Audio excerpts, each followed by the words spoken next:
Aunty বলল, তোমার uncle গত 2 বছর আগে আমাদের ছেড়ে ওপারে চলে গেছে। রাফি বলল, সরি আন্টি, আমি না বুঝে আপনাকে দুঃখ দিয়ে দিলাম। আন্টি বলল, আচ্ছা আচ্ছা ঠিক আছে, তোমার নাম কি? জি আন্টি, আমার নাম রাফি। আন্টি বলল, লেখাপড়া করেছো কি? রাফি বলল, আন্টি গত 2 বছর আগে আমি ইন্টারে পাশ করতে পারিনি, আর তারপর লেখাপড়া হয়নি। আন্টি বলল, তোমার পরিবার নাই, ওরা কিছু বলে নাই? রাফি বলল, প্লিজ আন্টি, পরিবারের কথা বলবেন না, আমি আমার ভয়ঙ্কর অতীত ভুলে যেতে চাই। আন্টি বলল, ওকে, তোমার কাজ হলো আমাদের বাড়ির বাগানটা দেখে রাখা আর আমাদের সুবিধা অসুবিধায় পাশে থাকা। আর তুমি চাইলে স্টাডিও নতুন করে শুরু করতে পারো, এখন বিশ্রাম নাও, ওইটা তোমার রুম।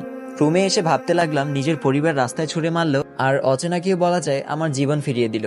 বড় আজব এই দুনিয়া। পরের দিন বাগানটা ঘুরে দেখলাম, একটা গোলাপ খুবই ভালো লাগলো, তাই গোলাপটা ছিঁড়ে নিলাম। যেই ছিঁড়লাম ঠিক তখনই পেছন থেকে একটা মেয়ের গলার শব্দ শুনতে পেলাম। এই ছেলে, এখান থেকে ফুল ছেঁড়ার সাহস হয় কিভাবে তোমার? রাফি অবাক হয়ে বলল, আপনার ফুল মানে? মেয়েটি নাক মুখ লাল করে বলল, মানে কি বোঝাচ্ছি? রাফি বলল, পাগল নাকি, হুট করে এসে বলে আমার ফুল, আবার বলে দেখাচ্ছি। মেয়েটি বলল, কি এত বড় সাহস আমায় পাগল বলা?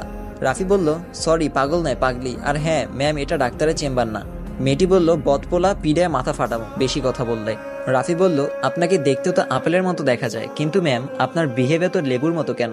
মেয়েটি বলল, কি বললি আম্মু? মেয়েটি আম্মু আম্মু বলে ডাকতে শুরু করলো। আন্টিও চলে আসলো। এই তোর আবার কি হয়েছে, কখন আসলি? মেয়েটি বলল, দেখো আম্মু, ও আমার লাল গোলাপ ফুলটা ছিঁড়ে নিয়েছে, আবার আমায় বলে আমার বিহেভ নাকি লেবুর মতো। মেয়েটি কেঁদে কেঁদে বলল। আন্টি বলল, তাই বলে কি কাঁদতে হয়? এবার বুঝতে পারলাম এটা আন্টির মেয়ে সোহানা। রাফি বলল, সরি আন্টি, আমি বুঝতে পারিনি এটা আপনার মেয়ে, আর ফুলটা অনেক সুন্দর ছিল তাই ছিঁড়েছিলাম, সরি ম্যাম, আর এমন ভুল হবে না।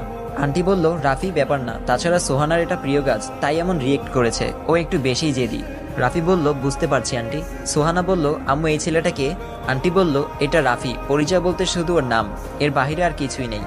ও এখন থেকে আমাদের বাড়িতেই থাকবে আর আমাদের পাশে থাকবে। বিকেলে ছাদে দাঁড়িয়ে আছি আর ভাবছি নুসরাতের কথা, আমি ওকে ভুলতেই পারি না।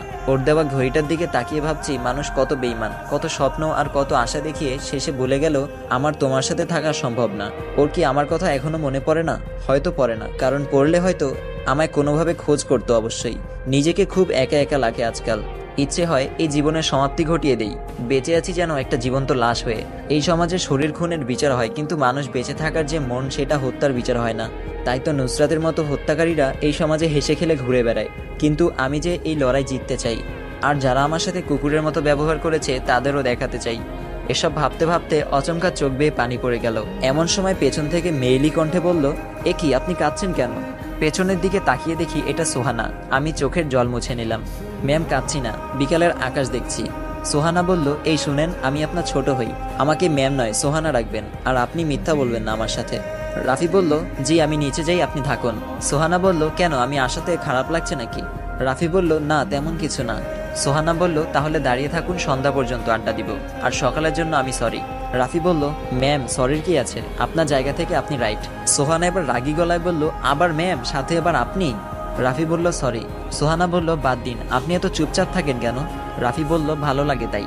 সোহানা বলল, আপনার সম্পর্কে আম্মুর কাছ থেকে কিছু শুনেছি, তবে পুরানো সব ভুলে আগামী দিন থেকে আমার সাথে কলেজে যাবেন, আমি এবার ইন্টার ফার্স্ট ইয়ারে পড়ি। রাফি বলল, আমার আর পড়ার ইচ্ছা নাই। সোহানা বলল, এই ছেলে, এত কথা বলবা না, আমার কথার উপর কথা বললে খুন করে ফেলবো।